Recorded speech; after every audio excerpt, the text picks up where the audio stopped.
나 주님의 기쁨 되기 원하네. 이 찬송 들으시고 우리 강의 시작하도록 하죠.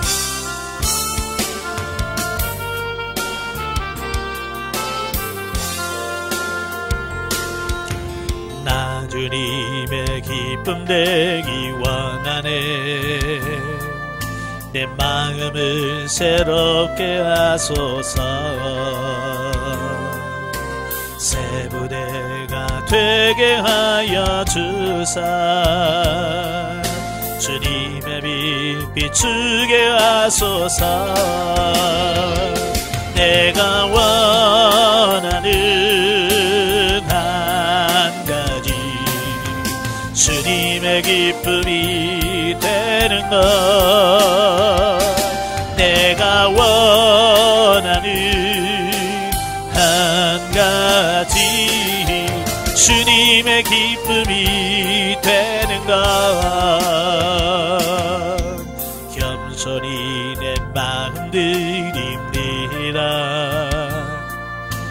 나의 모든 것 받으소서. 나의 마음 깨끗게 씻어주사. 주의 길로 행하게 하소서. 내가 원하는 한 가지, 주님의 기쁨이 되는 것. 내가 원하는 한 가지, 주님의 기쁨이 되는 것. 아멘. 기도하겠습니다. 은혜로우신 아버지 감사합니다. 오늘도 우리를 사랑해 주셔서 귀한 훈련의 장소로 인도하시고 영성훈련 첫 시간 우리 같이 나눌 수 있도록 은혜 주셔서 감사합니다. 오늘도 비오니 성령님께서 이곳에 임재하시고 우리의 심령을 열어주셔서 그 말씀을 알게 하시고 깨달아 우리의 삶 속에서 실천함으로 날마다 예수 그리스도를 닮아가는 우리 삶이 될 수 있도록 도와주옵소서. 시종을 맡겨오며 예수님의 이름으로 감사하며 기도합나이다. 아멘. 예, 우리가 지난번까지는 우리가 입문 과정을 했죠. 네, 입문 과정 하면서 어떠셨어요? 여러분의 생각들이 많이 달라지는 것을 경험하시죠? 예, 우리가 지금까지 신앙생활을 하면서 우리가 육신적인 이런 차원에서 신앙생활을 많이 했다 그 말이에요. 예, 우리가 육신 중심적인 신앙생활을 했던 삶이 이제 영 중심의 삶으로 바뀌어져 가야 돼요. 예, 근데 그 생각만큼 쉽지 않다 그 말이에요. 안 된단 말이에요. 그래서 훈련이라는 과정을 통해서 하는 거예요. 이제 훈련은 왜 하느냐? 훈련은 안 되는 것을 되게 만드는 게 훈련이에요. 예, 잘 되는 거 뭐 훈련할 게 뭐 있어? 그냥 하면 되지. 그렇잖아요? 그래서 군사 훈련, 예비군 훈련, 뭐 민방공 훈련 하잖아요. 왜요? 내가 평소에는 안 한단 말이에요. 몰라. 그래서 그런 훈련을 통해서 내 것으로 만드는 거예요. 그래서 자꾸 하다 보면 처음에는 안 되는 것이 되어지는 거예요. 예, 뭐 처음부터 나면서부터 뭐 기도 잘해가지고 나온 사람 어디 있어요? 없잖아요. 그런데 자꾸 기도하는 훈련을 하다 보면 어느새 기도가 되고, 찬양도 뭐 자꾸 훈련해야지 가만히 찬양이 되어지는 건 아니잖아요. 그죠? 모든 것이 훈련으로 되어져요. 영성도 마찬가지. 그냥 때가 가다 보면 신학생활 오래 하다 보면 저절로 덧입혀지겠지. 아니잖아요. 지금까지 우리가 살아봤잖아요. 수십 년을 신앙생활해도 예수님을 닮아가는 모습이 안 나왔잖아요. 그러니까 시간만 가서는 안 돼. 예. 물론 흘러가는 시간 우리가 잡을 수 없지요. 근데 흘러가는 시간 속에 하나님께서 우리를 시키시는 훈련을 통해서 우리 자신을 바꿔가는 거예요. 예. 그래서 입문 과정은 어찌 보면 청사진을 그려보는 거야. 영성훈련을 통하면 어떻게 한다, 어떻게 변화된다라고 하는 청사진이라면, 이제 오늘부터는 이제 그걸 구체적으로 여러분의 삶 속에서 적용해서 하나하나 실제가 되도록 하는 거예요. 자, 그래서 오늘은 이제 첫 시간은 성경을 어떻게 연구할 건가라고 하는 부분이에요.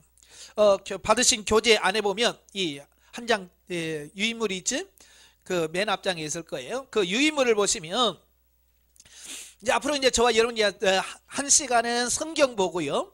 한 시간은 이제 훈련 과정이라고 해서 어떻게 우리 영성 훈련을 어떻게 이루어갈 것이냐라고 하는 부분을 다룰 거예요. 자, 거기 보면 이제 신구약 성경의 해석 방법론이라고 돼 있죠. 자, 영성 훈련의 목표가 예수 그리스도를 닮아가는 삶이다. 예.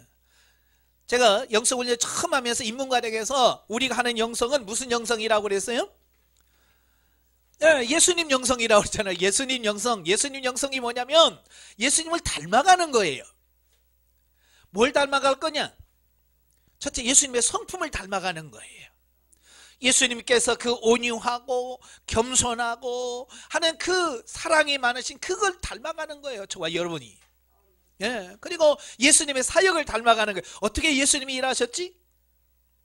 그리고 대인관계, 예수님께서 이웃을 어떻게 대했지? 자, 이런 부분들을 우리가 총체적으로 배워서 예수님이 그렇게 사셨지, 그러면 우리도 그렇게 살아야 되는구나. 그래서 예수님을 닮아가는 것이 우리의 영성훈련의 목표예요. 예, 아시겠죠? 예, 그래서 그러려고 하다 보니까, 예수님을 닮아가려고 하다 보니까 뭘 해야 돼요? 예, 성경을 봐야 돼요. 왜냐? 예수 그리스도를 가장 정확하고 명확하게 계시하는 것이 뭐냐? 말씀, 성경이라 그 말이에요. 그러니까 성경 66권이 다 누구를 말씀하신 거예요? 그렇죠, 예수님에 대한 말씀이에요. 그러니까 성경을 모르면 예수님을 모른다는 것과 같은 거예요. 그래서 우리가 성경 공부를 한다고 하는 것은 예수님을 알아간다는 거예요. 아시겠죠?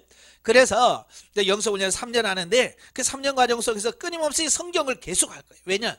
성경이 곧 우리의 목표고, 성경이 곧 예수 그리스도고, 성경이 곧 우리의 영성이기 때문에 말씀을 계속 같이 볼 거예요. 자, 그런데 그 성경을 공부하는 과정 속에서 우리가 성경을 해석하는 5가지 방법을 가지고 접근을 하려고 그래요. 그러니까 우리가 이제 보통 성경을 그냥 읽잖아요. 예? 창세부터 요한계시록, 그냥 물론 많이 읽어요. 그러나 그 접근하는, 어떤 식으로 접근하느냐에 따라서 우리가 이해하고 깨달아질 부분이 달라진다 그 말이에요. 자, 그래서 어떻게 접근할 거냐? 첫째, 서론적 이해가 있습니다. 이제 모든 창세기부터 요한계시록까지 모든 성경을 공부할 때 처음에 우리가 창세기 그러면 서론적 이해가 나올 거예요. 네, 서론적 이해라고 하는 것은 뭐냐면 본문 성경 전체의 흐름을 이해함이 목적으로 살펴본다. 예, 그러니까 서론적 이해라고 하는 것은 이 성경이 어떤 저자, 제목이고 저자고 뭐 이런 부분을 쭉 살펴봄을 통해서 무엇을 말씀하시려고 하는가 라고 하는 것을 머리에다가 인식을 하고 성경을 보는 거예요. 그러니까 이런 걸 알고 성경을 보는 거하고 누가 썼는지도 모르면서 그냥 읽는 거하고는 전혀 달라요. 이해하는 폭이 달라지는 거예요. 예, 그래서 많은 부분들이 성경을 보면서 이해가 안 되는 게 뭐냐면, 기본적으로 이런 서론적 이해가 안 된 상태에서 성경을 읽으니까 이게 도대체 구약 시대야, 신약 시대야, 지금부터 몇 년 전이야, 이런 게 이해가 안 되니까 성경이 잘 이해가 안 된단 말이에요. 그래서 이런 부분들 잘 이해를 하고 나면 그때가 지금부터 2000년 전이었지, 2000년 전이면 아이고 그 시대가 상상이 되잖아요. 그러면서 그 본문이 이해가 되는 거예요. 그때도 이랬었구나. 예. 그래서 이런 부분이 굉장히 중요한 거예요. 그래서 서론적 이해에서는 첫 번째 제일 먼저 살펴보는 게 뭐냐면 제목, 그러니까 책 이름이 붙여진 이유를 말씀해 주고 있어요. 예. 그러니까 창세기는 왜 창세기지? 출애기는 왜 출애기라고 졌지? 자, 그런 거예요. 예. 그래서 이런 부분을 알고 이래서 이 책 제목이 붙여졌구나, 이제 그걸 알아야 본문을 이해할 수 있는 거예요. 예, 그래서 책 제목은 이제 주로 책 내용이 뭐냐, 예, 내용별로 이름이 붙여졌어요. 창세기 같은 경우도 마찬가지예요. 하나님이 세상을 창조한 기록이다, 그래서 창세기. 예, 출애굽기, 이스라엘에서 나왔다, 그래서 출애굽기. 이렇게 그 내용에 따라서 이름이 붙여져요. 그 다음에 또 그런 것만 있어요? 아니잖아요. 누가 기록했느냐에 따라서 이름이 달라져요. 그래서 이사야서, 이사야가 썼구나. 예레미야서, 예레미야가 썼구나. 에스겔서, 에스겔이 썼구나. 자, 이런 거지. 신약성에도 마태 갔으면 마태복음, 누가 갔으면 누가복음, 마가 갔으면 마가복음, 예? 그렇게 돼요. 근데 사도 바울 같은 경우는 13권을 썼어요.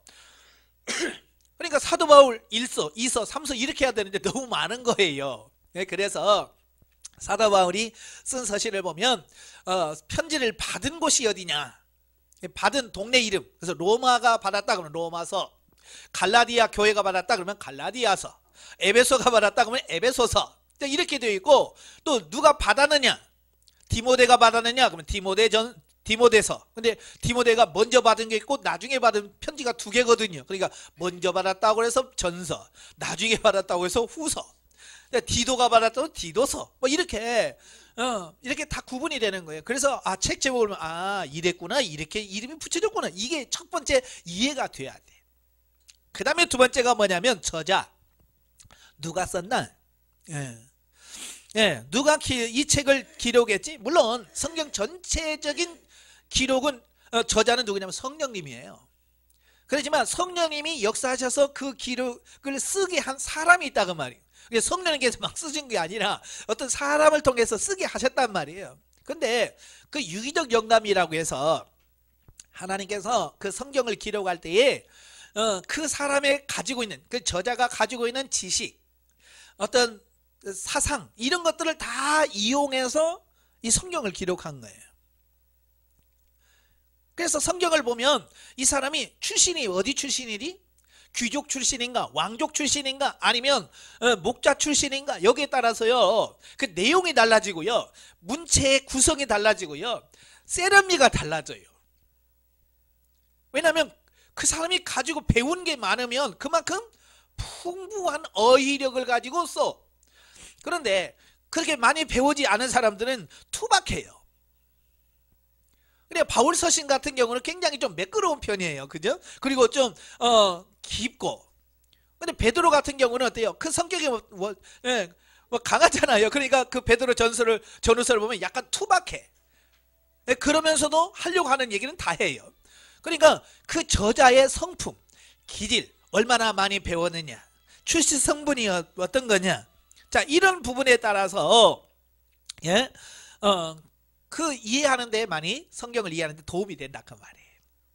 그 다음에 세 번째 알아보는 게 뭐냐면 기록 연대와 기록 장소. 성경은요 약 한 1600년이라고 하는 긴 기간 동안에 써진 거예요.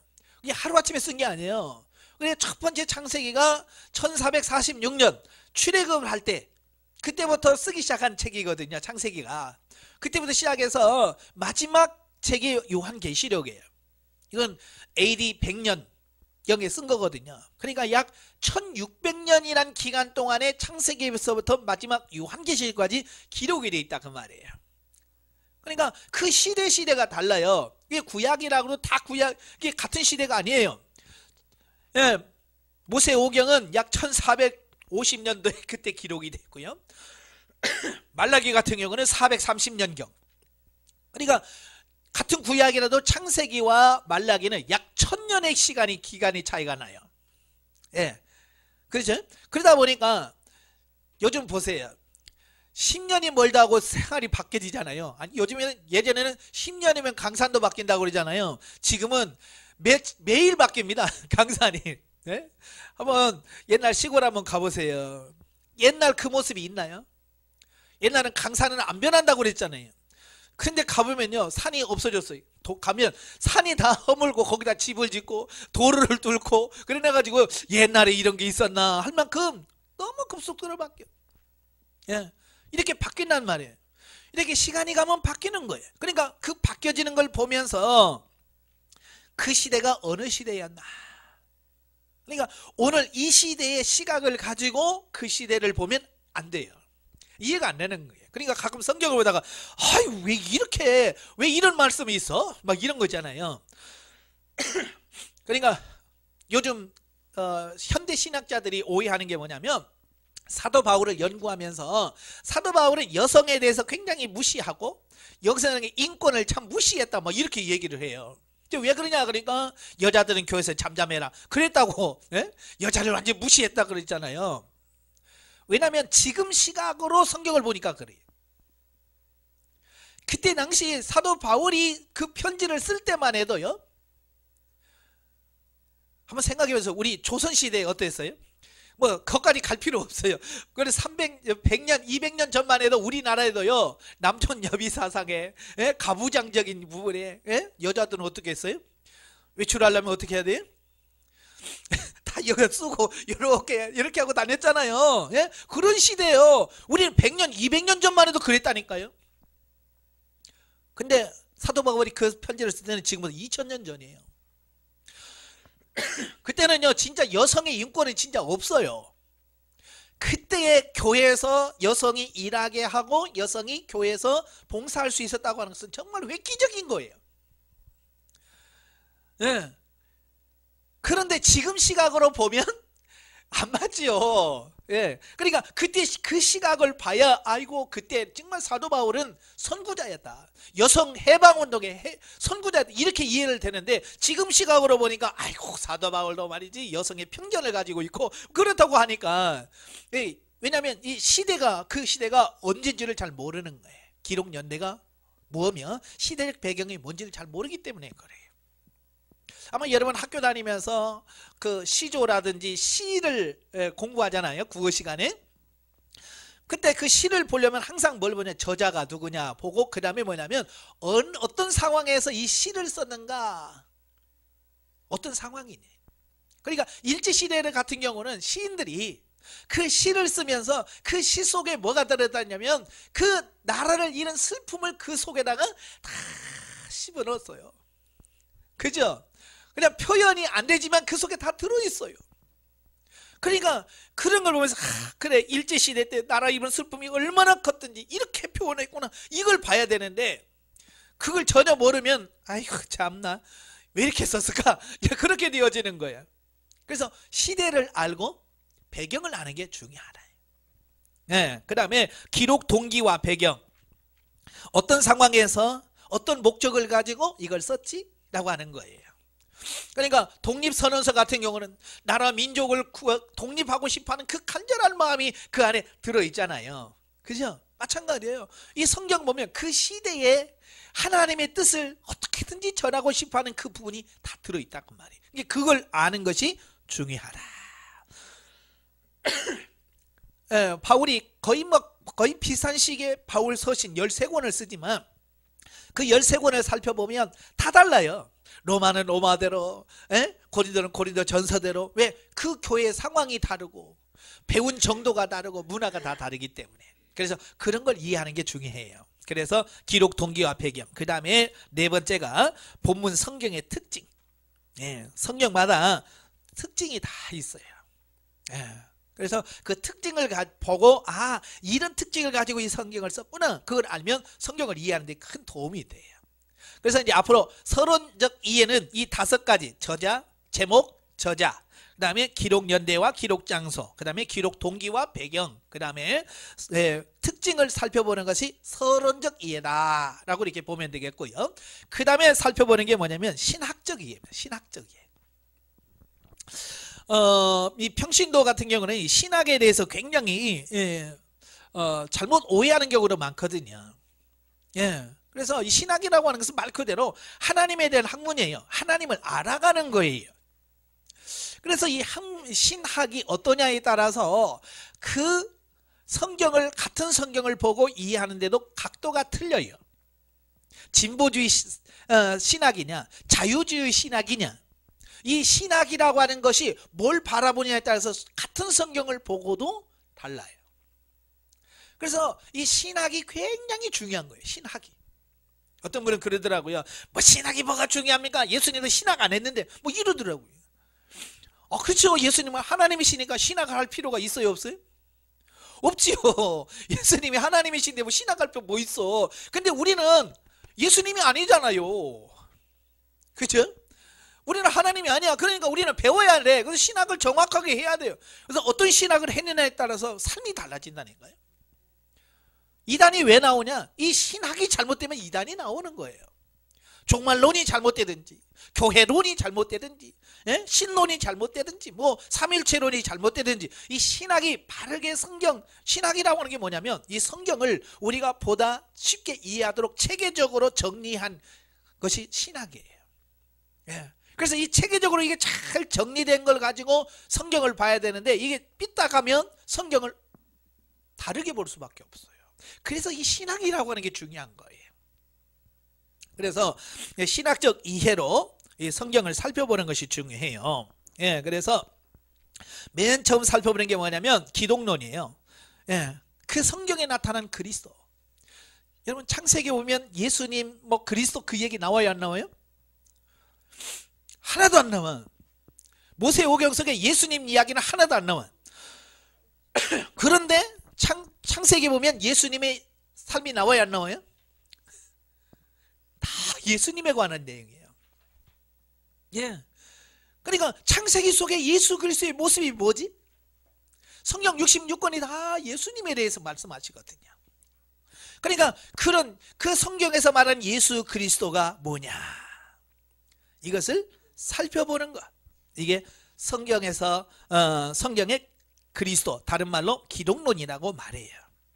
그 다음에 나타난 게 뭐냐면 두 번째, 성경에서 다루고 있는 신학적 주제가 뭐냐. 신학적 주제가 있어요. 종말론이든지 교회론이든지 어떤 이런 신학에 대한 주제가 분명하거든요. 그러니까 그걸 살펴봄을 통해서 이 성경에서는 이런 것을 다루었구나. 그걸 알면서 보면 이해가 된다 그 말이에요.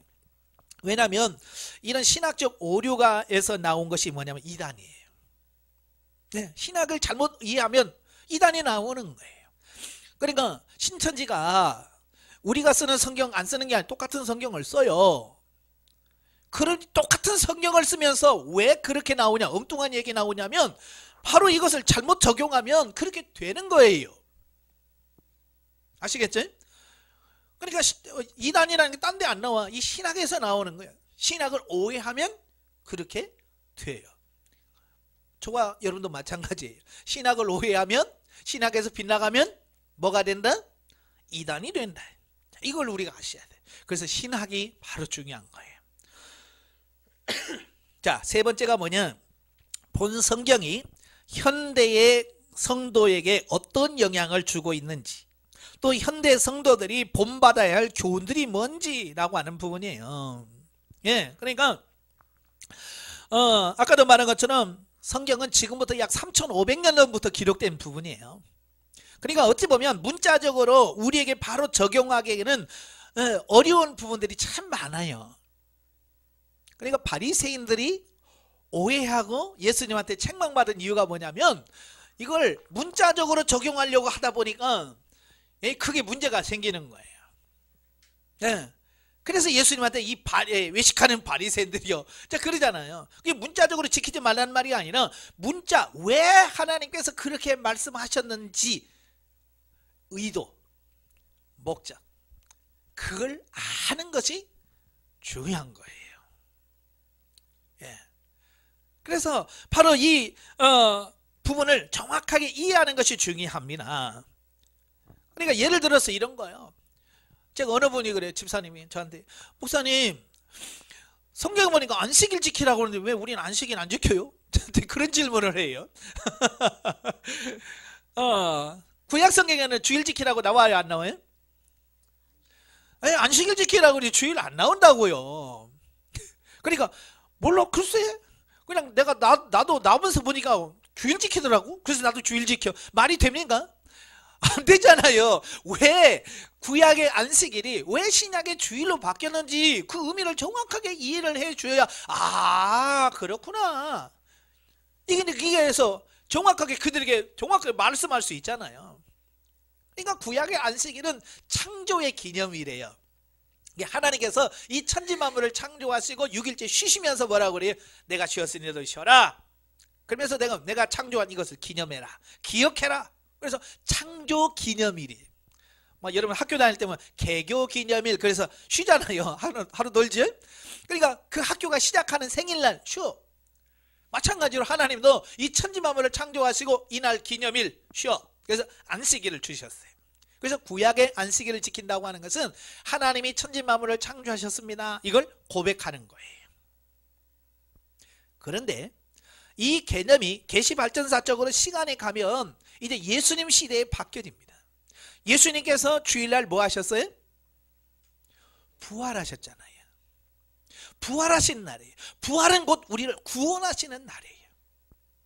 그러니까 구약의 안식일은 창조의 기념일이라면 오늘 저와 여러분이 지키는 주일은 부활의 기념, 다시 말하면 우리 구원을 기념하는 날이에요. 아시겠죠? 그러니까 이 개념이 안식일에서 주일로 바뀌어지는 거예요. 그러니까 우리는 안식일을 지키지 않냐고, 지금은 예수 그리스도께서 우리를 구원하셨어. 구원하신 그 기념일, 우리가 새로 탄생하는 날이에요. 새로 탄생. 예. 여러분도 가끔 그러잖아요. 어떤 특별한 일이 있으면 내가 오늘부터 새롭게 태어났어, 오늘 내 새로운 생일이야, 뭐 그런 날 있잖아요. 그런 거예요. 내가 이 땅에 육신 생일이 있다면 영적으로 새로 태어나는 날이 있어요. 바로 그 날이에요. 그래서 구약에 보면 그 출애굽기에 보면 또 그때 설명할 거예요. 12장 13장에 보면 그 6월절을 지키잖아요. 6월절은 뭐 애굽에서 출애굽한 달이에요. 이 달을 너의 해의 첫 달로 삼아라. 그래서 6월절 나온 그걸 기념해서 우리나라로는 1월달이 되어버리는 거예요. 그날 1월달, 한 해를 시작하는 첫 달이 되는 거예요. 이렇게 기념적인 이런 부분이 쭉 나와요. 그러면서 이 부활절은 뭐냐? 우리가 구원의 날이에요. 아시겠죠? 그래서 지금은 우리는 구원을 기념하는 그날, 예수님께서 부활하신 그날을 지키는 거예요. 그래서 주일날 이런 의미가 있어요. 그러니까 이단들이 와가지고 특별히 하나님의 교회 그 장길장가요? 하나님 어머니 섬겨야 된다고 이렇게 주장하는 엉뚱한 사람들이 안식일 지켜야 된다고 그러죠. 그래서 지금 자기들은 토요일날 모여서 예배 드려요. 예, 자기는 잘 지킨다고 하는데 아직도 시대가 무슨 시대인지 몰라요. 지금은 구약 시대예요, 신약 시대예요? 지금 신약 시대예요. 근데 신약 시대인데 구약 시대에서 그걸 잘 살고 있다고 말하는 거예요. 그러면 안식일을 지키려면, 6월절을 지키려면 제대로 지키든지. 지금 제대로 지킵니까? 아니, 그러면 어린 양을 잡아야지. 어린 양 잡아야 안 잡아요? 안 잡아요. 그냥 날짜만 지킨다고 지네들은 안식일 지키고 6월절 지킨다고 난리예요. 그건 아니에요. 차라리 구약의 6월절을 지키려면 성경에서 말한 대로 양을 잡아야지요. 양을 잡고 해야지. 왜 안 해요? 그러면서 날짜만 지킨다고 그게 아니에요. 이거 몰라서 그래, 몰라서. 음식법 같은 것도 마찬가지예요. 가끔 보면요, 목사님 개고기 먹지 말라고 그랬잖아요. 성경에 개고기 먹지 말라면 어디 있어? 목매어 죽은 거 먹지 마라. 보통 이제 시골에서 개 잡을 때 목매어 잡잖아요. 그러니까 막 그 연결시키는데요. 또 레위기에서 보면 먹지 말라고 그랬잖아요. 그럼 레위기대로 다 지키나? 자기도 안 지키잖아요. 왜 꼭 그거 하나만 가지고 걸고 넘어지냐고요. 레위기로 말하면 미꾸라지 먹으면 안 되잖아요. 장어 먹으면 안 돼요. 추어탕 먹으면 안 됩니다. 순댓국 먹으면 안 돼요. 근데 왜 다 먹으면서 왜 그것만 못 먹게 하냐고요. 이게 뭐냐면 자기의 편견, 그게 딱 사로잡히면 그거 가지고 남을 정죄하고, 아이고 우리 목사님 보신탕 먹어, 아이고 막 그러면서 막 그거 가지고 정죄하는. 아니, 그건 음식이에요. 그냥 먹을 수 있는 거예요. 예수 그리스도의 십자가 사건을 통해서 구약의 모든 예법은 폐암화된 거예요. 그거 가지고 뭘 먹냐 안 먹느냐 가지고 자꾸 판단은 몰라서 그래. 그래서 이런 부분들 이 신학적으로 재정립을 시켜줘야 돼요. 그걸 모르니까, 신학을 모르니까 그렇게 오해할 수밖에 없고 자꾸 그거 가지고 문제 삼을 수밖에 없는 거예요. 그래서 이 신학적 이해를 가지고 그걸 살펴보고요. 자, 그 다음에 세 번째 살펴보는 게 뭐냐면 구속사적 이해라고 그래요. 아마 여러분 인문과정 시작하면서부터 계속 들었던 말씀이 뭐냐면 구속사예요. 구속사. 이 구속사라고 하는 말은 이런 거예요. 쉽게 말하면 죄인을 구원하시는 하나님의 역사. 이 구속사. 죄인을 구원에 가시는 역사를 구속사라고 그래요. 구원에 가신 역사. 자, 그래서 이 구속사를 정말 중요해요. 자, 성경은 단순한 역사의 기록물이 아니다.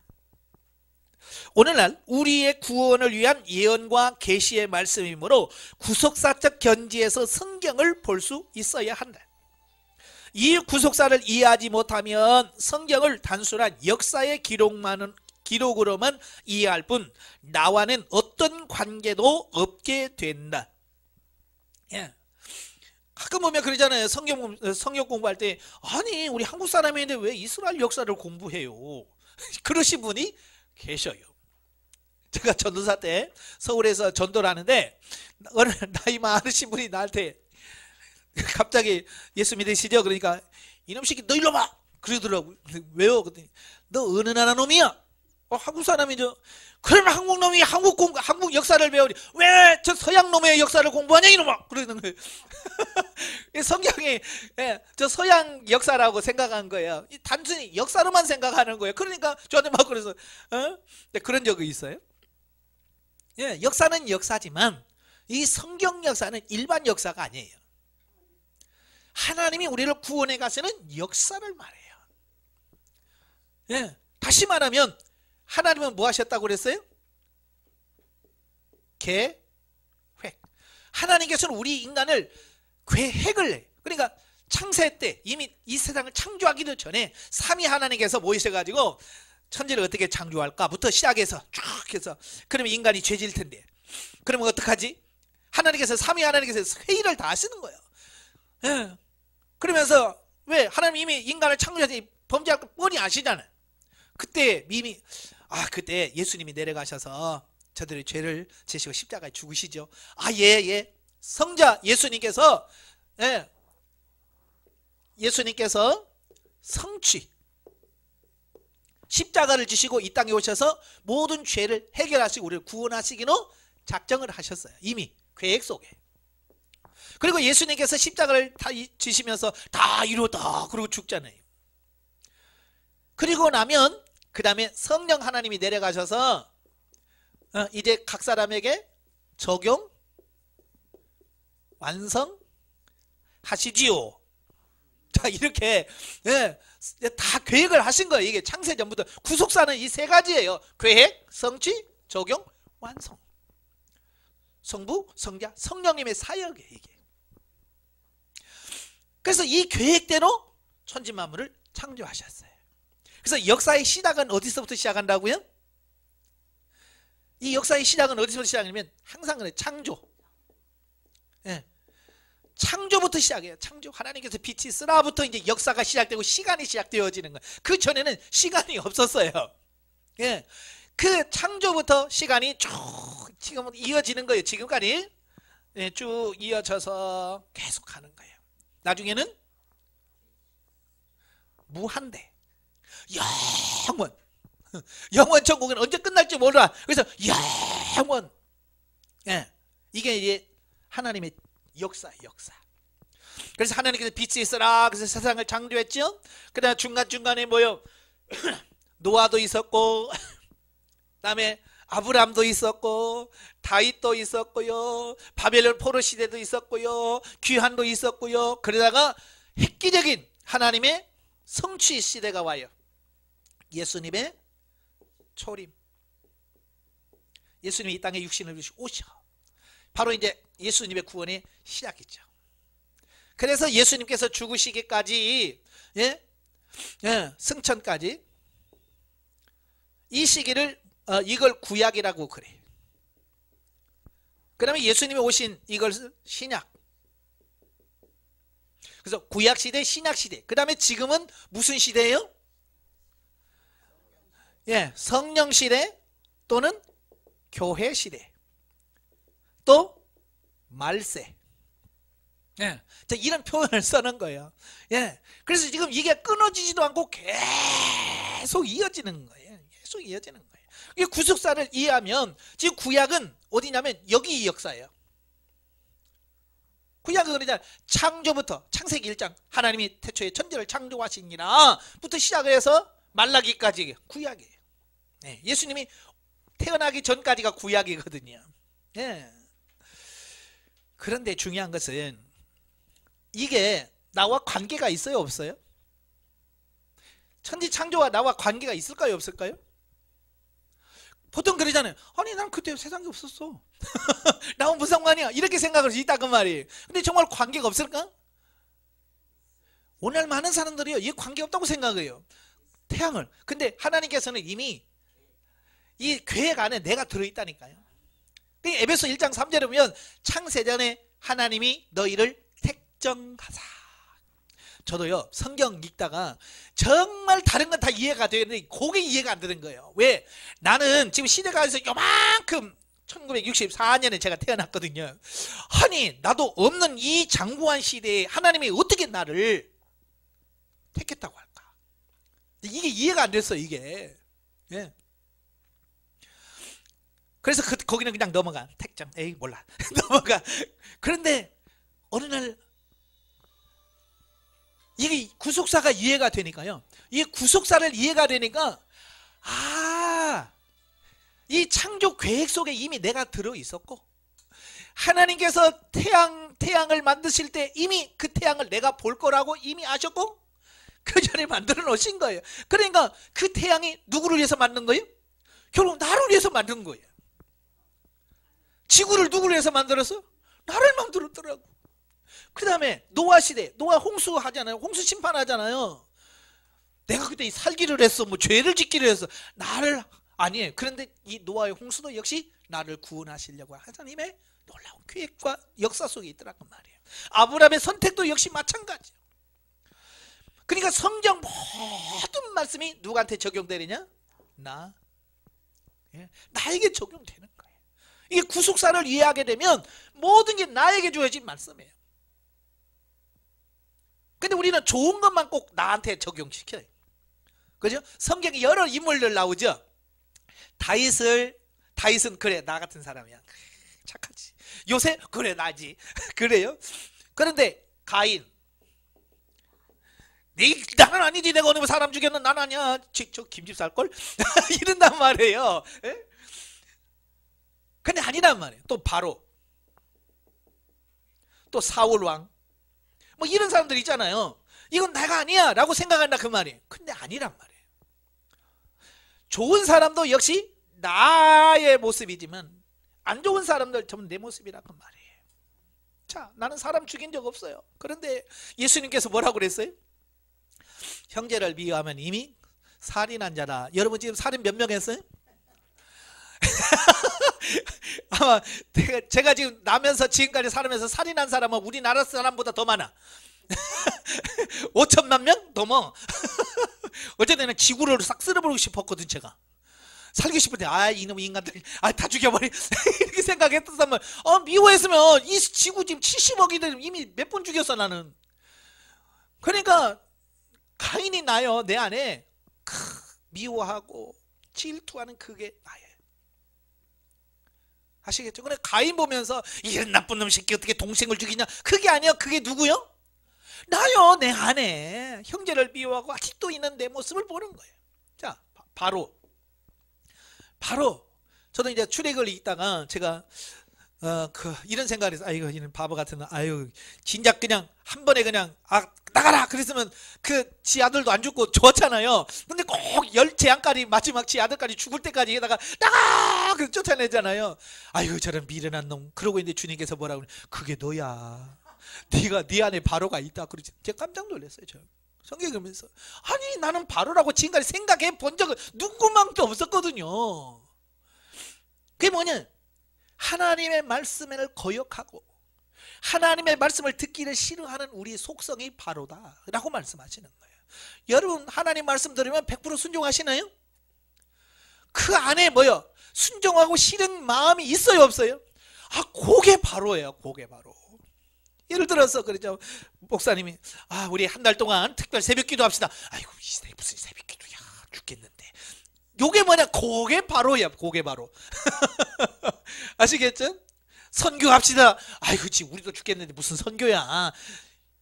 이게 말씀에, 하나님의 말씀에 순종하기를 싫어하고 거역하고 거부하고 내 고집을 피우는 그 자체가 바로예요. 사울은 뭐예요? 불순종해요. 불순종하는 거예요. 하나님께서 하라 그러면 꼭 자기 생각을 집어넣어가지고 적당하게 얼버무리는 거예요.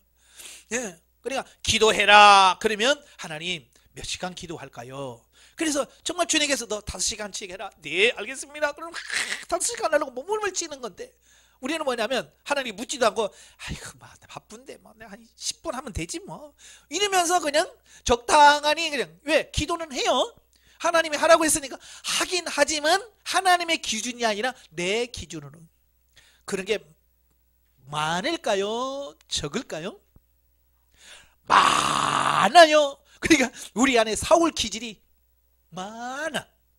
이걸 깨달아야 돼. 그래 성경을 보면서 그래 맞아 내가 그런 사람이, 이게 중요한 건데 이걸 모르면 성경은 남의 얘기예요. 그냥 남의 역사야. 이스라엘 역사. 아이고 그놈들 잘 줄였지 뭐.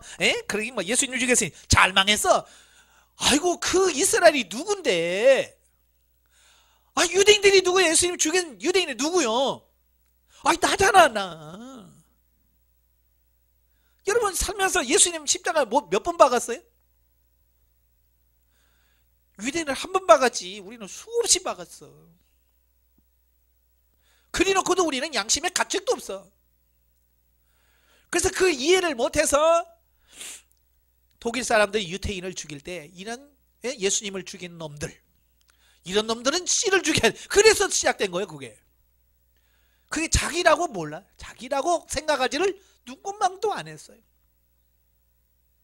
이러니 이 구속사적 이해가 중요해요, 안 중요해요? 굉장히 중요한 거예요. 네. 이걸 이해를 해야 성경을 바르게 이해할 수 있다. 그래서 구속사를 이해하지 못하면 성경을 단순히 역사 기록만 이해하고 나와 상관없는, 나와 관계없는 말씀으로 이해할 수밖에 없어요. 그러나 이 구속사를 이해하면 모든 성경이 시대와 공간을 넘어 오늘 나 자신에게 주어진 말씀으로 인식하게 되고 깨닫게 되어진다. 그러니까 이제는 성경 보서 눈물이 나오는 거예요. 그래 맞아요 내가 이런 놈이에요. 내가 이런 사람이에요. 아버지 용서해 주세요. 그렇게 되어지는 거예요. 그 다음에 네 번째가 영적 이해입니다. 영적 이해. 자, 영적 이해는 성경의 내용 중에 비유와 모형 계시로 기록된 것들이 많이 있다. 이런 비유와 모형적 계시를 바로 인식하게 함으로써 본래 성경이 말씀하려고 하는 의도와 목적을 바로 깨닫게 함이 목적이다. 그러니까 우리는 이 영적인 부분이 매우 약해요. 그래서 우리는 하나님께서 말씀을 해줘도 못 알아먹어. 자, 예수님께서 이 땅에 오셔서 천국을 말씀하실 때 비유가 아니면 말씀하지 않았더라 그랬어요. 왜 그럴까요? 왜 비유 아니면 말씀 안 하셨을까요? 예, 천국을 그대로 얘기하면 못 알아먹어. 못 알아듣는다니까. 그래서 우리가 알고 있는 수준에서 그걸 비유로 얘기할 수밖에 없어. 그런데도 못 알아먹잖아요. 그러니까 예수님 뭐라, 내가 땅의 것을 얘기해도 못 알아먹는데 하늘의 것을 얘기하면 네가 알겠냐? 그러잖아요. 그러니까 야 공륜나는 새를 봐라. 그래서 야 포도원을 봐라. 틀의 곡식을 봐라. 그 눈에 보이는 걸 가지고 천국을 비유한 거예요. 그러니까 외국에 가서 그걸 보고 와서 야 너무 좋더라. 근데 안 간 사람한테 설명할 수가 없잖아. 야 우리나라 한강이지. 있지. 그건 게임도 안 돼. 뭐 이렇게 돼야 돼. 그러잖아요. 그죠? 그게 얼마나 큰지를 설명하려면 야 우리 한강 크지? 야 거기 가니까 야 이건 개천이야 개천. 그러면 크긴 크구나. 우리 한강도 큰데 이보다 뭐 이게 개천이라고? 그럼 얼마나 큰 거야? 이제 이렇게 되어지는 거예요. 그래요. 비유라고 하는 것은 그 사실을 이해시키도록 하는 거예요. 성경이 다 구약은 그거예요. 그러니까 그 비유를 정확하게 이해를 해야 돼. 그래서 갈라디아서 4장에 보면 그 사라와 하갈에 대한 말씀을 하면서 뭐라고 얘기하냐면 이 사라는 복음을 의미하고 하갈은 율법을 상징한다. 두 언약이다. 비유다. 이건 지금까지 비유다라고 말씀해 주시는 거예요. 그러니까 이 사라와 하갈 보면서 율법과 복음을 생각했어요? 못했어요? 우리는? 전혀 생각 못한 거죠. 그냥 사라는 아브라함의 처고, 하갈은 첩이고, 우리는 그 정도밖에 생각을 안 해. 그런데 바울은 영적 비유를 보니까 이 하갈은 옛 언약을 상징하고, 그 다음에 사라는 복음을 의미하는구나, 이런 거예요. 이런 시각으로 보니까 성경에요 다 비유가 있더라고 말이에요. 자, 이삭이 아들을 낳았어요. 쌍둥이를 낳죠. 큰 아들이 에서, 작은 아들은 야곱. 자, 우리는 그냥 큰 아들이 에서, 야곱, 형제지. 하나님이 야곱을 선택해서 이 정도만 생각하잖아요. 그런데 이 성경을 쭉 보면 에서는 육신을 상징하고 야곱은 우리의 영을 상징하는 거예요.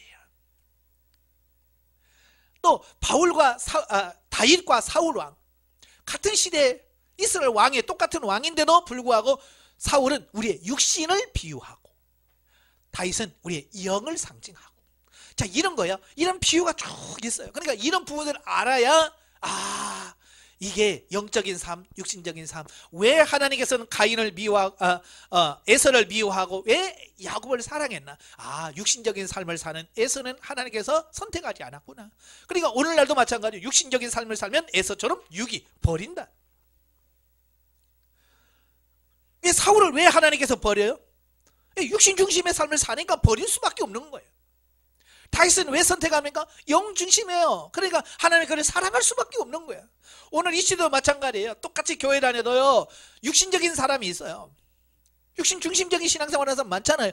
그 사람은요 유기합니다. 버려둡니다. 비록 조금 부족하더라도 영 중심의 삶을 사는 사람을 하나님이 사랑하시는 거예요. 자, 에서와 야곱이 있어요. 여러분 같으면, 여러분이 아버지라면 누구를 선택할 것 같아요? 만약에 두 아들 놓고 너 후계자 세워, 그러면 저도 이삭처럼 똑같이 에서 세울 거예요. 왜요? 똑똑하지요, 잘났지요, 남자 같지요, 리더십 있죠, 사장도 잘하지요. 그때 당시에 족장이라면 좀 그 정도는 돼야 돼. 그렇잖아요? 그러니까 이삭이, 하나님이 분명히 야곱을 택했다라고 해도 야곱이 너무 시원치 않은 거야. 그 아버지 입장에서 아이고, 저런 놈을 내 후계자를 삼았다가는 말아먹겠다, 마음에 안 드는 거야. 그냥 하나님이 선택했다고 그래도 마음에 안 드는 거야. 그래서 결국 에서를 선택할 수밖에 없었고 에서를 축복하려고 한 거예요. 그래서. 근데 야곱은 뭐야? 정말 아버지한테 인정 못 받아. 그런데 우리의 영 중심의 삶을 비유한다고 그랬잖아요. 비록 세상에서는 별 볼 일 없고 똑똑하지도 못하고 비리비리하고 뭔가 없어도 영 중심의 삶은 하나님께서 기억하시고 축복하는, 이걸 말씀하는 거예요. 오늘도 마찬가지예요. 교회에서 떵떵거리면서 막 힘쓰고 막 큰일 하는 사람 하나님이 사랑할 것 같죠? 육신 중심이라면 아니에요. 물론 영 중심이라면 기뻐하시죠.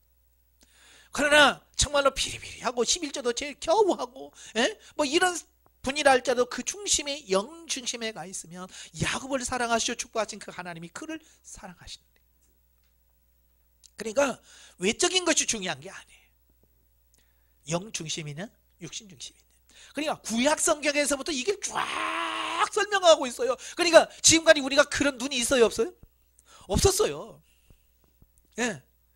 그러니까 맨날 복 받아라, 복 받아라. 그래서 그냥 세상의 복, 육신의 복, 거기만 눈이 멀게 가지고 어떻게 하면 복을 받지? 이러고 살고.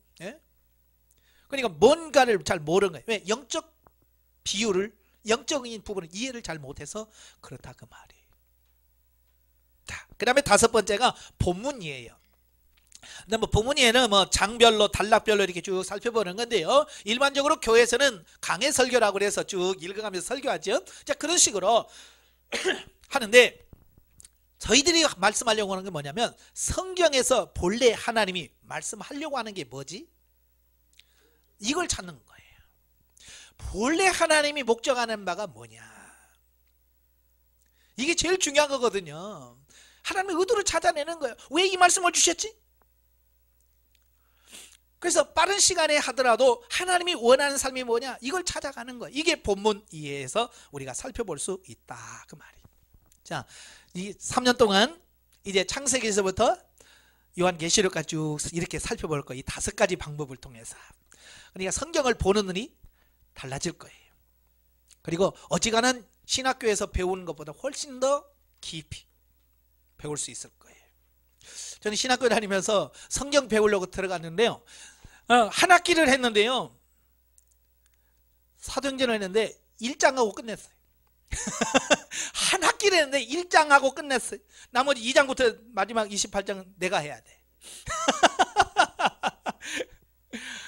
그래서 실망을 많이 해서 성경 배우러 왔는데 도대체 성경에 안 가르치네. 예. 결국은 내가 해야 되잖아요. 이게 힘들어. 근데 이제 저는 안 빼놓고 다 합니다. 물론 이제 시가서는 뺐어요. 예, 잠언, 시편, 욥기, 시편, 잠언, 전도, 아가서는 뺐어요. 예, 그 다음에 신약성경에서는 마가복음하고 누가복음 뺐습니다. 왜냐하면 중복되는 게 많기 때문에. 예, 그리고 3년이란 시간 안에 이걸 다 할 수는 없어요. 그래서 그 외에는 쭉 다루면서 정말 하나님께서 뭘 말씀하시려고 하는지를 우리가 같이 배울 거예요.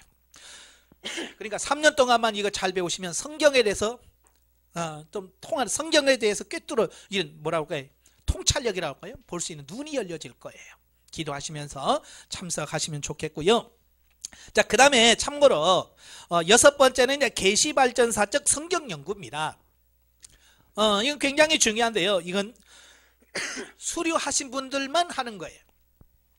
그러니까 여러분 훈련 받을 때는 아까 말한 5가지 하고요. 이제 수료하고 나면 이제 그분들은 이제 계시발전사적 성경적 연구를 하게 되는데요. 이게 뭐냐면 성경 전체의 내용은 죄인을 구원하시려는 하나님의 구속사를 말하고 있다. 그러나 그 구속사를 말씀함에 있어서 시대의 흐름에 따라 점진적이고 보다 구체적으로 발전하여 계시하고 있음을 알아야 한다. 예, 아까 다 설명드렸어요. 시대가 가면 갈수록요, 하나님의 계시가 점점 발전해 갑니다. 아마 여러분도 그러잖아요. 가전제품도 1 나오고 2 나오고 3 나오고 4 나오고 계속 나오죠. 예? 시리즈 1, 시리즈 2에서. 그러니까 전부 다 전에 것보다 좋아져요, 나빠져요? 뭐든지 기능 하나라도 더 붙어 있어, 거기죠. 예? 모델이라 모양이라도 이뻐지든지 하여간 이렇게 바꿔지지 그대로 나오진 않아요. 그러니까 사람들이 뭐예요? 다음 거 사지 뭐. 왜? 다음 거 더 좋으니까. 네, 그렇게 꼭 이렇게 시간이 가면 갈수록 좋아하는 것처럼 성경도 마찬가지. 시대가 가면 갈수록 이게 분명해져요. 이게 하나님께서 모호하게 딱 던져. 그러나 시간이 가면서 명확해져. 아마 여러분, 저는 청년 때, 이제 청년 뭐 옛날 뭐 성탄절 2부 때 같은 경우 교회에서 새벽송 돌기 전에 뭐 해요? 막 청년들 모여서 막 사치기 사포포 개밥바닥 곰밥바닥 하면서 밤새우잖아요. 자, 그럴 때 할 때 쓰는 게 성경 퀴즈인데, 성경 퀴즈에서 10고개라는 게 있어요.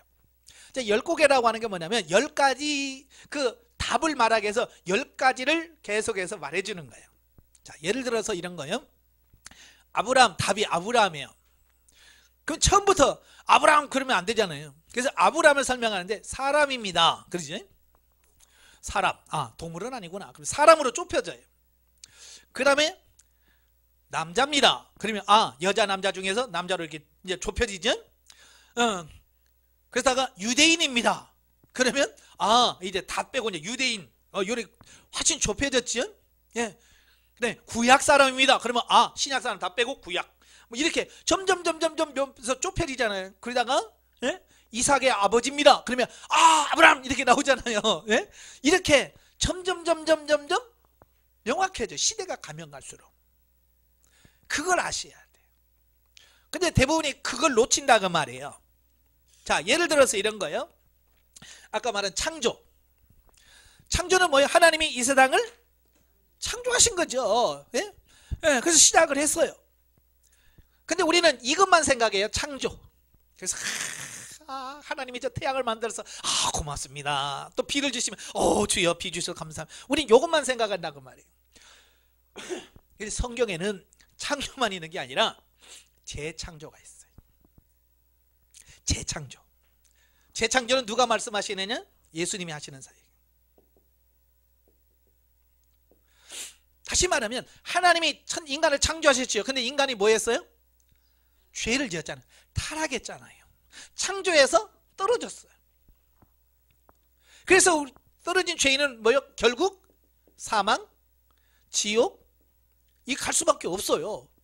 그래서 예수님께서 오셔서 뭐냐면 재창조하시는 거예요. 이 재창조 사역이 뭐냐면 중생하는 거예요. 거듭나게 하는 거. 그죠? 그래서 니고데모가 가서 내가 어떻게 영생을 얻을 수 있습니까? 거듭나리 아니하고는 아버지를 볼 자가 없다. 그 말은 거듭남이 뭐냐? 재창조예요. 뭐냐? 죽었던 영혼을 다시 하나님께로 향할 수 있도록 살려주는 역할. 이걸 재창조라고 그래요. 그래서 구약은 창조사역이라면 신약은 재창조사역이에요. 그럼 이 재창조가 끝나냐? 새창조. 새창조는 뭐냐면 영원한 하나님의 나라에 가서 살 수 있도록 우리를 바꿔주시는 거예요. 변화되는 사역. 그게 뭐예요? 성령의 사역, 교회 시대 말세에 하나님께서 계속 우리로 하여금 새 창조를 해가시는 거예요. 천국 시민으로 우리를 바꿔가는 사역을 하시는 거예요. 아시겠죠? 그래서 완성은 어디서 하느냐? 하나님의 나라에서 하시는 거예요. 그러니까 이런 창조사역, 재창조사역, 새 창조를 이야기를 해야 돼요. 그러면 뭘 해야 돼? 시대가 어느 시대냐 우리가 보셔야 돼. 자, 지금 시대는 요만큼 왔다고 합시다. 이게 2000년도 2019년인데 하여간 2000년 19년 오늘 이 시대에 지금 여러분이 여기 서 있는 거예요. 그래서 이 모든 것이 뭐예요? 이미 과거잖아요. 과거. 그래서 창조도 나를 위해서, 예수님도 나를 위해서 오신 것은 맞지요? 자, 그런데 문제는 뭐냐면 시대는 이 시대인데 우리의 사고 또 가치관, 이건 어디에 머물러 있냐면 대부분이 구약에 머물러 있어요. 그래서 아까도 말한 것처럼 아유 하나님 우리 나를 위해서 태양을 창조하셨지 고맙습니다. 거기까지는 돼. 근데 영에 대한, 영혼의 중생에 대한 부분은 생각을 안 한 사람이 있어요. 그래서 개중에 보면 이 재창조 사역을 이해하신 분들은 뭐예요? 중생해야 됩니다. 중생해야 돼요. 근데 여기 중생을 강조하고 여러분 예수 믿고 중생 합칩시다. 여기까지 가는 사람이 있어요. 근데 이 수준을 뛰어넘어서 우리가 예수 믿고 거듭났다면 이제 새 창조 됩시다. 예수 그리스도를 닮아가는 새 창조를 합시다. 여기까지 가야 돼 지금. 그런데 지금 아직도 이 수준에 머물러 있는 교회가 있는가 하면 지금도 우리 거듭나야 됩니다. 중생이 있습니다. 우리 영접 기도합시다.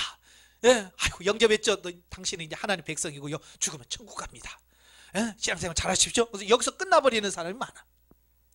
그러니까 지금 교회에서 새 창조까지 가신 성도가 거의 없어요.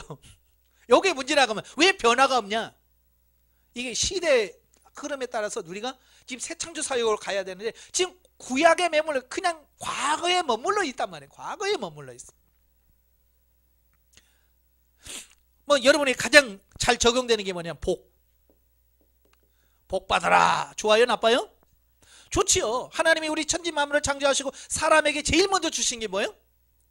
복 주셨어요. 하나님께서 복을 주시고. 그래서 복을 안 받으면 우리는 죽어요. 근데 구약에서의 복은 무슨 복이냐? 세상적인 복이에요. 현세적. 그 다음에 물질. 예, 현세적이고 물질적인 거예요. 땅의 것이에요.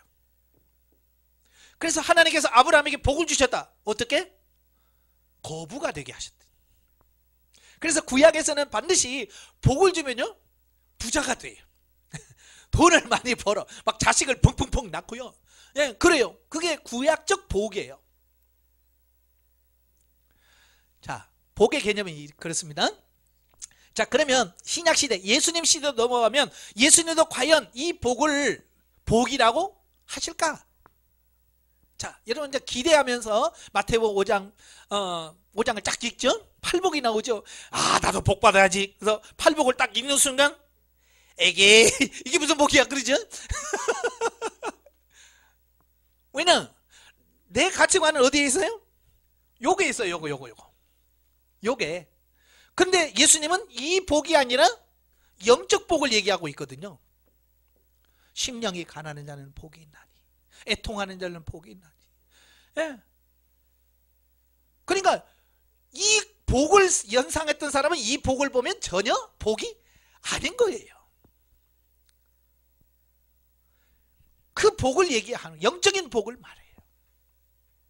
그러면 이 복이 영적인 복으로 끝나느냐? 물론 지금까지 이어지지만 신약시대에 넘어가면 이건 신령한 복,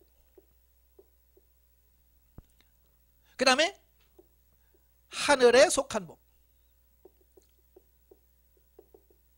이게 예수님이 승천하시고 성령이 임하신 다음에는 이 복이 차원이 달라져 버려요. 아시겠죠? 물론 영적인 복이 신령한 복이죠. 예. 그래서 육신이 잘 되는 것보다 내 영이 잘 되는 게 복이야. 그래서 예수님께서 뭘 망했냐? 구약에서는 뭐요? 저주받았다. 근데 신약시대는 뭐냐? 내가 망했어. 근데 내 믿음이 성장했어. 그럼 넌 복받은 거야. 육신이 아니고 영을 가지고 이야기를 하는 거예요. 그러니까 가끔 여러분 상담하다가 제가 아이고 저 이제 여러분 망했어요. 그러면 제가 아이고 복 받으셨네요. 그러면 오해한단 말이에요. 저는 뭘 말하는 거예요? 신령한 복. 세상적으로 내가 망했어요. 심지어는 내 몸이 아파서요 병원에 누워 있어요. 그런데 그거로 인하여 내가 죄를 끊게 되고 내가 예수님께 한 발짝 더 갔다면 그거 복이. 그러니까 세상적인 복이 아니에요. 그런데 지금 문제가 뭐냐면 우리 한국교회 전부 다 지금 어느 복에 지금 머물러 있어요? 아, 요게 다 머물러 있어요. 그래서 강대상에서도 복 받아라. 예? 예수 믿으면 복 받을지어다 부자 될 줄로 믿습니다. 막 그러면서 한단 말이에요. 그러면 성도들은 좋아가지고 날렐라 막 할렐루야 그러고 있어요. 근데 지금 시대가 어느 시대인지를 알아야죠. 겨우 영적인 눈이 열린 사람은 하나님, 여러분 세상께 그게 다 복이 아니에요. 이게 영적인 복이 복이에요 라고 여기만 생각을 해요. 겨우 거기까지.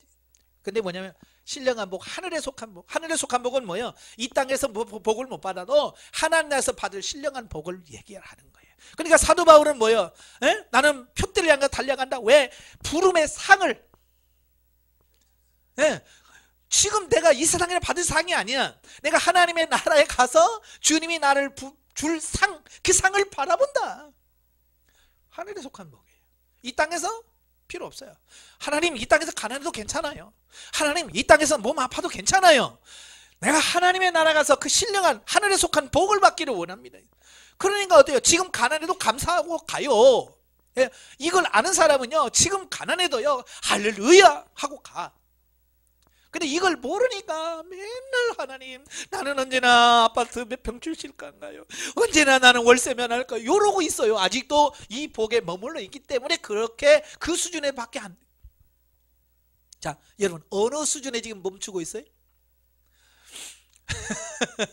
여러분 지금 어느 수준에 와 있어요 지금? 구약에 아직도 머물고 있어요? 그걸 지금 아는 거예요. 그러니까 항상 계시발전사는 지금 당신의 사고가 어디에 있느냐? 아직도 구약적 사고에 매여 있느냐? 벗어나야 되는데 예수님이 말씀하신 이 사고로 바꿔야 되겠고 다시 그 이후에 성령시대 교회시대 말세에 주신 하나님의 사고와 가치관으로 우리를 바꿔가는 거예요. 예. 그래서 궁극적으로 하나님이 원하시는 삶을 살도록 하는 거예요. 이 원리를 알고 성경을 보면 계시발전사 쪽으로 보면 은혜가 굉장히 막 은혜야 그렇지. 그리고 아직도 아버지 나는 아직도 구약에 머물러 있네요. 아버지 나를 바꿔주세요 하고 애통해 할 수 있는 거예요. 애통. 어때요? 성경 공부 해야 돼요 말아야 돼요? 하기 싫으면 마세요. 이거 진짜 해야 돼. 자, 이렇게 이제 서론적 이야기를 했고요. 자, 오늘은 이제 기본적으로 이제 창세기 교재 들어갑니다. 이제 교재를 펴시면 5페이지 보시면 처음에 말한 서론적 이해가 나옵니다. 서론적 이해. 창세기의 서론적 이해가 나오는데요. 처음에 다루는 게 제목이라고 했어요. 왜 창세기라고 붙여졌지? 라고 하는 거예요. 자, 본서의 히브리어 제목은 본서에 나오는 첫 단어로 태초에라는 뜻을 가진 베레시트다. 그러니까 오늘날 저와 여러분 창세기라는 이름을 가지고 있지만 히브리 사람, 원래 유대인들은 베레시트라고 이 책 이름을 지었어요. 근데 베레시트라고 하는 말은 뭐냐면 태초에. 왜냐하면 이 히브리 사람들은 그 제목을 삼을 때 그 책에 제일 먼저 나오는 단어가 뭐냐, 예, 그 단어가 뭐냐에 따라서 책 이름 붙여준 거예요. 여러분 찬송가 보면 찬송가 제목이 저기 있죠. 예, 지금 여러분 찬송가 제목이 뭐예요? 첫 줄 첫 가사 그잖아요. 첫 줄 첫 가사가 내 주를 가까이 하게 하면, 그러면 그 제목이에요. 예? 마찬가지 히브리 사람들이 가지고 있는 사고는 뭐냐, 제일 먼저 나오는 단어가 그 첫 제목. 그래서 나중에 보면 그리고 그 다음은 그게 제목이에요. 우리가 보면 이게 무슨 뜻이야? 근데 그 책의 첫 번째 나오는 단어가 그거니까 그런 거예요. 근데 시대가 지나면서 이제 내용적으로 바뀌어요. 그러니까 베레시트, 태초에라고 하는 말인데, 예, 이제 그건 중간 보면 그러나 후기 구약의 헬라어 역본인 70인역에서는 본서의 내용을 반영하여 우주의 기원이란 뜻을 가진 게네시스 코스모 혹은 기원이라는 걸로 바꿨어요. 여기서 게네시스라고 하는 말은 계보, 기원, 세대 뭐 이런 뜻이에요. 그러니까 70인역이라고 하는 것은 원래 구약은 히브리어로 기록이 되어 있죠. 히브리어로 기록이 되어 있는데요, 이 히브리어로 된 성경을 신약 성경으로 번역을 했어요. 이 아프리카 북서부 쪽에 그 알렉산드리아라고 하는 도시가 있어요. 그 도시에서 이 70명의 장로들이 모여서 기도하면서 이 히브리어를 헬라어 성경으로 번역을 해요. 그래서 70인역이라고 이게 이름이 붙여진 거예요. 예. 그래서 그 책을 쓰면서 야, 이거 그냥 베레시트라고 하기보다는 그래도 이 책 내용이 뭐냐, 예, 하나님께서 세상을 창조한 그거 아니냐, 그래서 야, 내용으로 우리 바꾸자. 그래서 그 이름을 베레시트에서 게네시스 코스모라고 이렇게 바꿨어요. 아시겠죠? 그래서 이제 그게 번역되다가 우리 한글로 번역하면서 우리도 이제 고민했겠죠. 창세기를 쓰면서 이 게네시스 코스모가 뭘까? 아, 창조의 기록이구나. 자, 그래서 예? 세상 창조의 기록이란 뜻을 가진 창세기라는 이름을 붙여졌어요. 아시겠죠? 예. 자, 그렇게 제목이 붙여졌다는 거고요. 두 번째, 저자. 뭐 모세오경의 전체의 저자는 모세라고 하는 것 의심할 수 없지요. 예. 특히 모세오경의 그 첫 책인 창세기는 창조부터 시작해서 족장시대에 대한 다양한 내용을 담고 있는 바, 하나님의 영감을 받지 않고 또 해박한 지식을 갖추지 않은 사람은 본서를 쓴다는 것은 전혀 불가능하다.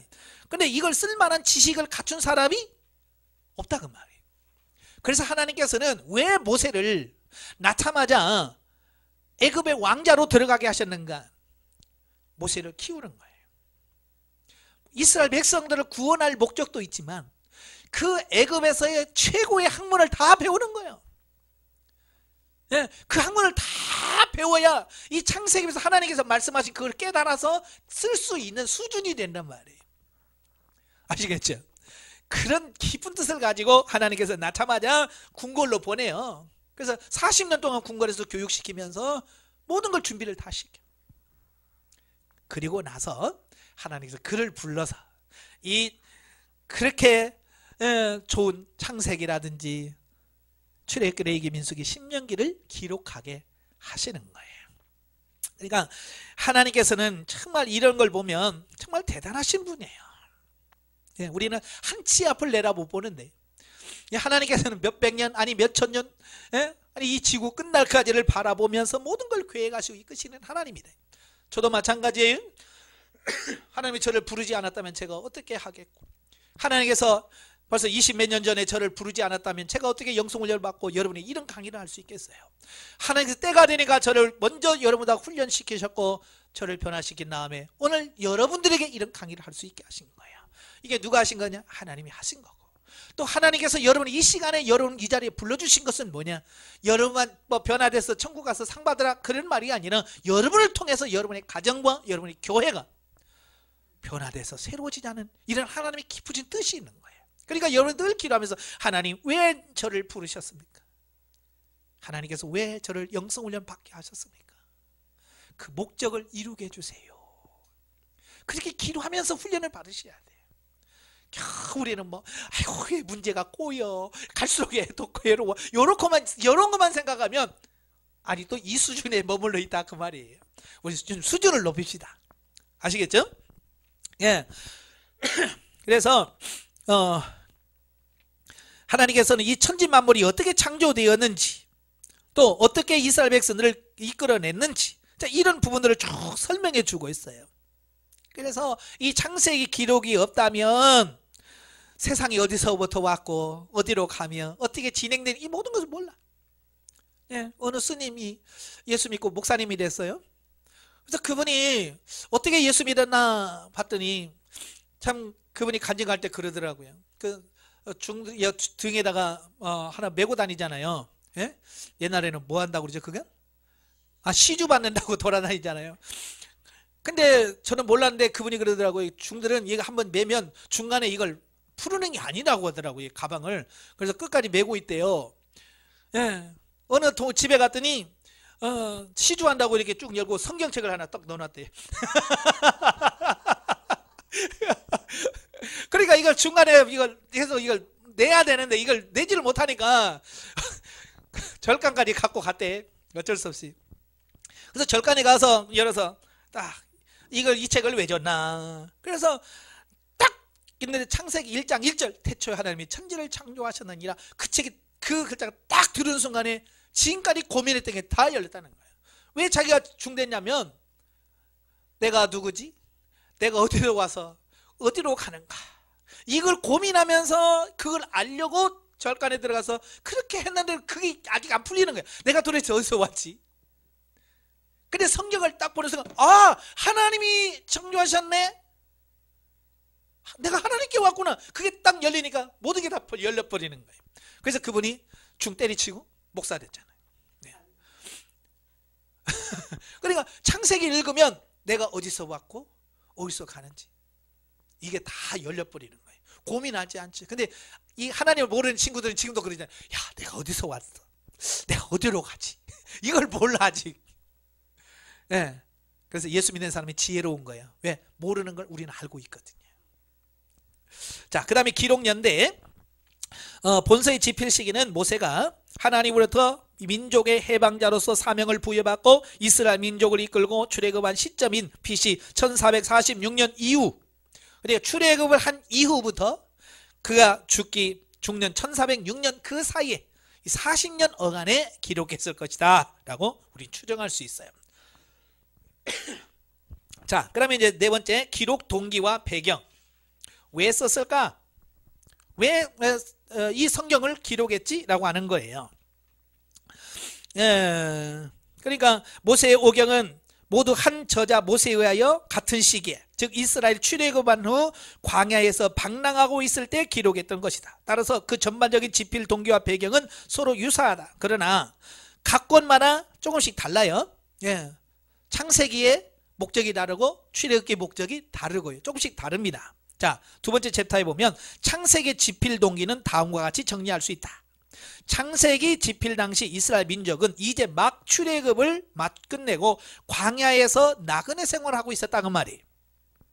그들은 출애굽 직전에 있었던 애굽에서 10가지 재앙을 경험했고 또 홍해가 갈라지는 이적들을 체험했습니다. 또 하늘에서 매일같이 내리는 만나를 경험했고요. 또 시내산에서 언약을 체결함을 통해서 하나님의 백성이 되는 이스라엘 백성, 하나님의 백성이 되는 첫 출발점을 했어요. 또 장차 하나님께서 택한 민족을 위해 준비해 놓으신 약속의 땅을 차지하기 위해서 행군하는 중이었다. 따라서 그들은 매일매일의 삶이 기적의 연속인 동시에 미래가 불확실한 상태에 있었다. 그렇죠? 하나님 말씀은 가긴 가. 구름 따라 가긴 가는데 도대체 이거 어디까지 가야 되며 정말 제대로 가는 건가? 이런 불안감이 있다 그 말이에요. 이런 상황에서 저자 모세는 하나님의 계시를 받아서 다음 문제를 해결하려는 목적으로 창세기를 기록했다.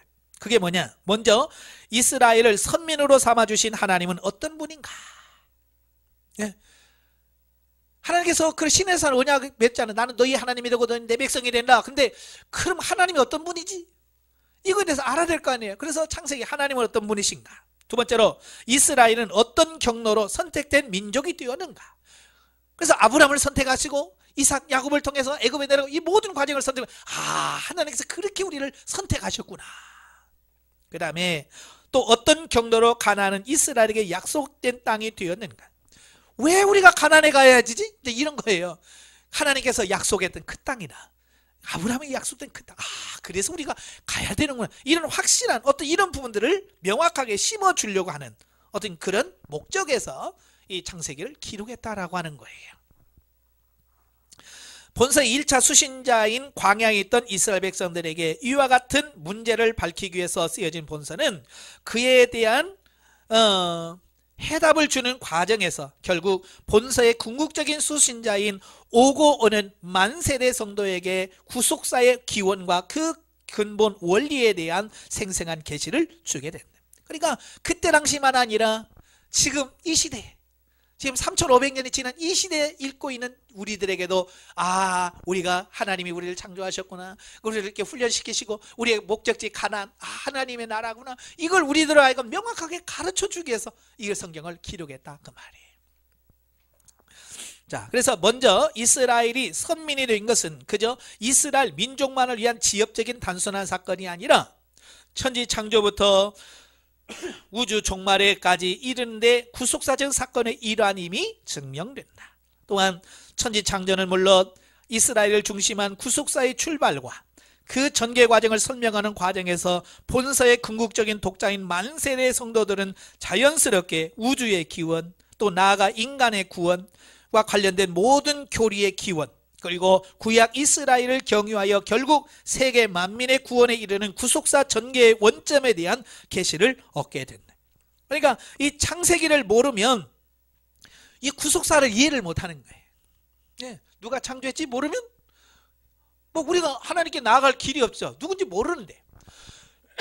그리고 타락이 있으니까 우리가 예수 믿고 죄 문제를 해결해 내구나. 그렇지. 타락 기사가 없으면 내가 예수를 왜 믿어야, 왜 믿어? 지금 예수 안 믿는 사람한테 당신 죄인입니다 그럼 뭐라고 그래? 그래요, 내가 죄인입니다. 그런 사람 있어요 없어요? 미친 사람. 내가 왜 죄인이야? 죄인은 자 감옥에 있지. 이런단 말이에요. 왜 창세기 3장을 몰라서 그래? 우리가 창세기를 몰랐으면 우리도 왜 죄인인지 모르잖아요. 근데 아담과 하와가 죄에서 그래서 원죄가 있고 그 후손을 태어난 우리 모두가 죄인이고, 이걸 다 창세기가 있기 때문에 우리가 아는 거고, 그래서 예수님이 이 문제를 해결했기 때문에 우리가 예수님을 믿어야 구원받는 거예요. 이 모든 구속사의 원리를 알는 게 창세기가 없으면 이해가 안 되는 거예요. 아시겠죠? 그 다음에 다섯 번째, 창세기의 특징이 쭉 나와 있어요. 먼저 외적으로 볼 때 창세기는 나머지 성경 전체를 합친 것보다 더 긴 역사를 다룬 장구한 역사를 배경으로 한다. 그러죠? 성경의 역사는요, 그러니까 1446년 출애굽할 때부터 성경이 기록되어 있잖아요. 그 전에 창세기에서부터 출애굽할 때까지 그 긴 역사, 정확하게 몇 년인지 잘 몰라. 진화론자는 몇 억 년, 몇 백억 년, 몇 천억 년 그래요. 근데 그게 아니에요. 그렇다고 성경 역사를 막 계산을 쭉 해보니까 6천 몇 년 전이에요. 그죠? 그래서 창조과학계를 주장하시는 분들은 지구의 역사가 6천 몇 년이다 라고 주장을 합니다. 누가 맞을까요? 진화론에 이제 사고에 맺힌 사람은 6천 년 너무 짧은데 그러실 거고. 그러나 저는 성경적으로 본다면 수천억 년이 아니라 6천년 역사, 6천년보다 조금 더 긴 역사를 가지고 있다라고 보는 것이 옳다라고 봅니다. 물론 성경은 모든 걸 세세하게 다 기록한 게 아니에요. 빠뜨린 것도 있어요. 구속사에 필요치 않는 것은 뺐어요. 그러니까 그런 걸 감안해도 우리 역사가 그렇게 오래 길지는 않다는 거 우리가 기억하시면 좋겠습니다. 자, 나머지 두 번째, 세 번째, 네 번째, 다섯 번째까지 쭉 읽어보시면 뭐 어려운 건 아니니까요. 읽어보시면 이해할 수 있을 겁니다. 자, 이렇게 해서 오늘 이제 앞으로 어떻게 성경을 볼 것인가라고 하는 그 부분을, 전체적인 부분을 오늘 다뤘고요. 앞으로 매주 첫 시간에는 이 교재를 가지고 80분 동안 성경에 대해서 1장부터 쭉 살펴가면서 하나님께서 뭘 말씀하셨는지를 깨달아가는 그런 은혜 시간 되길 바랍니다.